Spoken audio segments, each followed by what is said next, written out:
Hi, I'm Father Mark, and I'm with John and Ashley in Noronha. And one of the things I've been looking forward to in coming to Italy is, of course, their coffee, their cappuccino, and their gelato. Ashley, you love coffee too. Tell us a little bit about the Italian coffee. Well, I tell you, Father Mark, here in Italy, the way it works is that a day without coffee is a day not lived, you know. And it's so much a part of the culture. It's a way, certainly, for socializing, too. It's very common that people get together in the morning and the afternoon to have a coffee together. And there are many different ways that you can order coffee in one of these coffee shops. They're called coffee bars. And you can order it probably in about 20 different ways. And each way will come with a different sized cup, a different shaped saucer with different amounts of milk, that sort of thing. And so they're really artists of coffee. And it's quite fascinating because, of course, in the climate here in Italy, they don't grow coffee here. Most of their coffee comes from Latin America, comes from Indonesia, and yet they have really become masters of the preparation of coffee. Right. And they like to drink it sometimes out of glass. That's right. Why is that? Well, Italians will tell you that it tastes different in the different cups in which it's given. Also, it depends on the heat of the coffee. So in the US, we often have coffee that's boiling hot, whereas here it's usually not served quite that hot. You can ask for that. You can ask for caffè bollente if that's what you prefer.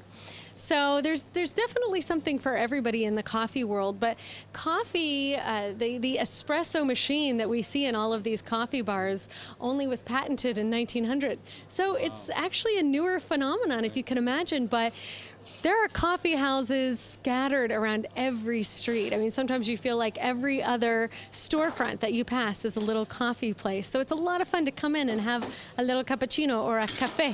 In this case. Now, John and I have lattes, and that is actually breaking Italian tradition. They like to have their espressos, right, without milk in the afternoon. It's unheard of for them to drink the coffees with the milk. Why is that? Well, they see milk as a breakfast food. Okay. And so the idea of having something sweet like that later in the day or after a meal is just not appealing to the Italians. Mm-hmm. All right, well, we're going to enjoy our coffee, and hope you've enjoyed this little bit of sharing on Italian culture.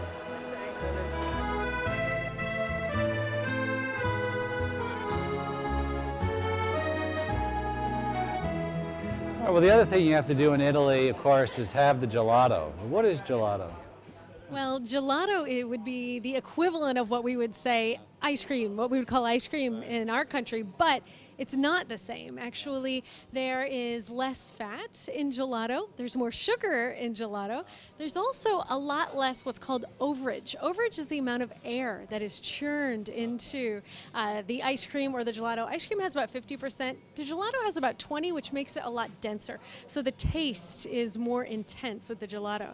And here, there are 150 flavors to choose from. So it might take us a while to go through all of them.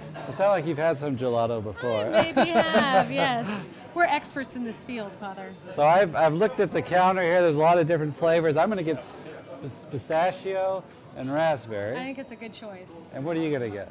I'm going to get an almond. Okay. And John? A Foresta Nera, which is black forest. So the nice combination of the chocolate, raspberry, vanilla coming all together. Okay. Well, we're going to make our way over here and place our order.